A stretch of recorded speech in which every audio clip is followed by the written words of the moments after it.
तो अल्लाह के नाम से जो बड़ा मेहरबान और नहायत ही रहम करने वाला है। तमाम हज़रात दुरूद पाक पढ़ लीजिए। अल्लाहुम्मा सल्ली अला मुहम्मद व अला आलि मुहम्मद कमा सल्लैता अला इब्राहीम व अला आलि इब्राहीम इन्नका हमीदुम मजीद। अल्लाहुम्मा बारिक अला मुहम्मद व अला आलि मुहम्मद कमा बारकता अला इब्राहीम वाला आली इब्राहीम इन्नका हमीदुम मजीद।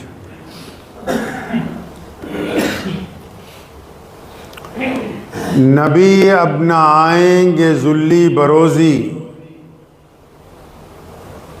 नबी अब न आएंगे ज़ुल्ली बरोज़ी, न रंगे सुरख न रंगे फ़िरोज़ी, नबूवत का दावा करेगा जो मौज़ी, ये रंग होंगे उसके कमाने के रोज़ी। न ख़त्मे नबूवत पे हो जिसका ईमान, न ख़त्मे नबूवत पे हो जिसका ईमान, है फासिक व फाजिर मुजस्सम शैतान। एक झूठे नबी की सच्ची कहानी जो है वो दुनिया के सामने आज से 1 सदी कबल औलमा लुधियाना ने आश्कार की थी। एक वक्त था जब हमारे देश में अंग्रेज़ का साम्राज्य था और अंग्रेज़ी साम्राज्य के दौरान मुल्क की आज़ादी की लड़ाई बड़े ज़ोर शोर के साथ जारी थी। बंगाल की खाड़ी से लेके कश्मीर के बर्फ़पोश पहाड़ों तक अंग्रेज़ को ये फ़िक्र दामनगीर थी कि किस तरह मैं अपना राज मुकम्मल तौर पे इस मुल्क के ऊपर कायम करूँगा। इस काम के लिए साजिशें, जंगें, कत्ल गारत, हर वो हरबा अंग्रेज़ ने इस्तेमाल किया जो कि इंसानी तारीख़ का एक दर्दनाक बाब है। उन्हीं दिनों की बात है कि 1857 में बहादुर शाह ज़फ़र ने भी पूरे मुल्क के लोगों को, मुसलमानों को भी, हिंदुओं को भी, मुल्क के दलितों को और बाकी तमाम तबकों को इस बात पर लामबंद किया कि हम लोग इकट्ठे होकर अंग्रेज़ के खिलाफ एक बार फिर लड़ेंगे और उसे इस मुल्क से बाहर निकालें, जिसे हिंदुस्तान का इतिहास 1857 की जंग आज़ादी कहता है और अंग्रेज़ के पिट्ठू उसको 1857 का गदर कहते हैं। 1857 भारत की पहली जंग आज़ादी, कुछ मुहर्रिख उसको कहते हैं कि 1857 बगावत हुई थी। बगावत नहीं थी, वो अपने मुल्क में अपने ही लोगों का राज स्थापित करने के लिए लड़ी गई पहली जंग थी जो अंग्रेज़ के खिलाफ इस धरती के ऊपर देश के सभी लोगों ने, जिसमें मुसलमान भी थे और गैर मुस्लिम भी थे, सब ने लड़ी। लेकिन उस जंग में एक बात अंग्रेज़ को चुभ गई। वो बात ये चुभी कि 1857 की जंग आज़ादी में मुसलमान जिस तरह आज मुल्क में माइनॉरिटीज़ में हैं, अल्पसंख्यक हैं, तो उस वक्त भी तो अल्पसंख्यक ही थे। तो अंग्रेज़ को ये बात चुभी कि ये कम तादाद में होने के बावजूद हर जगह आगे आगे क्यों हैं। ये कम तादाद में होने के बावजूद हमसे क्यों टकरा रहे हैं। ये कम तादाद में होने के बावजूद क़यादत इनके पास कैसे आई। कम तादाद में होने के बावजूद यही क्यों हिंदुस्तान में सबसे पहले जय हिंद का नारा देने वाले हैं। कम तादाद में होने के बावजूद सबसे ज्यादा शहादतें ये क्यों दे रहे हैं। 1857 की जंग आज़ादी में अंग्रेज को इस बात की तकलीफ महसूस हुई कि ठीक है मुल्क में हमारा कब्जा नाजायज है, ये मानते हैं कि हमने 7 समुंदर पार आके भारत के ऊपर कब्जा किया, लेकिन और भी कौमें हैं और मुसलमान जो हैं ये सबसे आगे क्यों आजादी की लड़ाई में। तो मलका एलिजाबेथ जो फर्स्ट थी, उसने एक कमीशन अपॉइंट किया।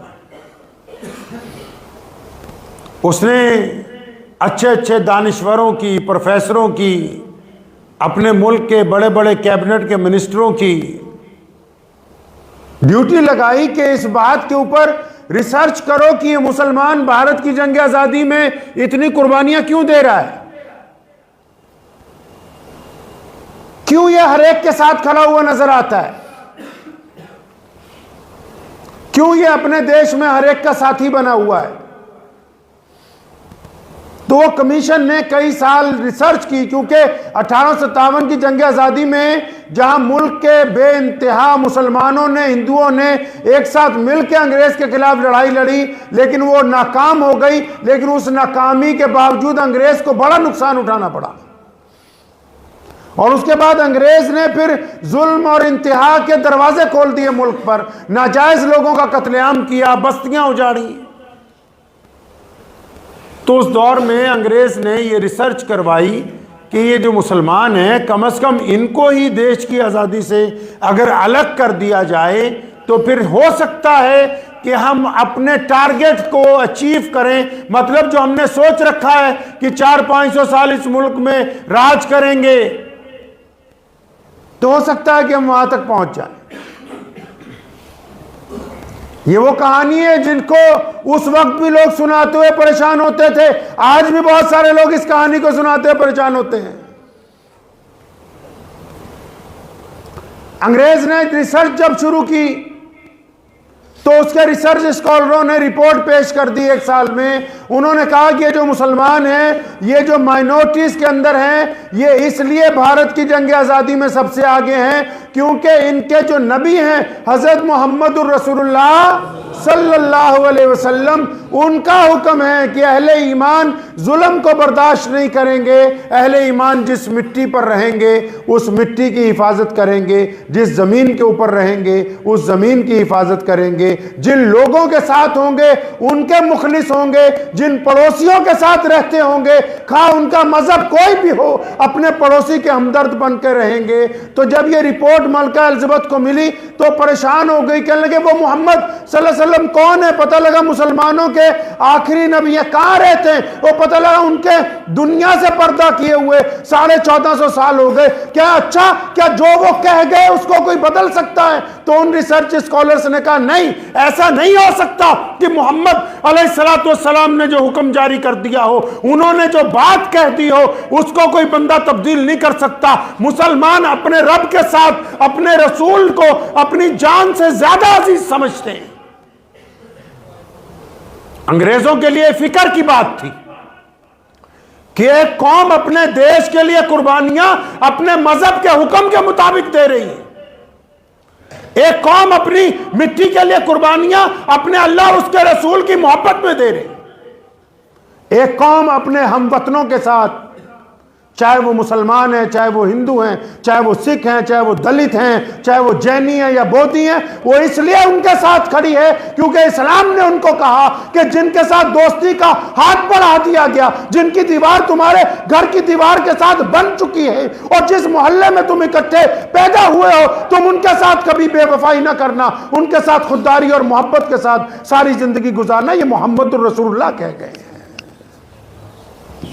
अंग्रेज शातिर है, उसको फिक्र हुई कि अगर ऐसा ही चलता रहा तो ये इस देश के मुसलमान इस देश की अक्सरियत के साथ मिलके हमें जड़ से उखाड़ के फेंक देंगे, हमें यहां टिकने नहीं देंगे।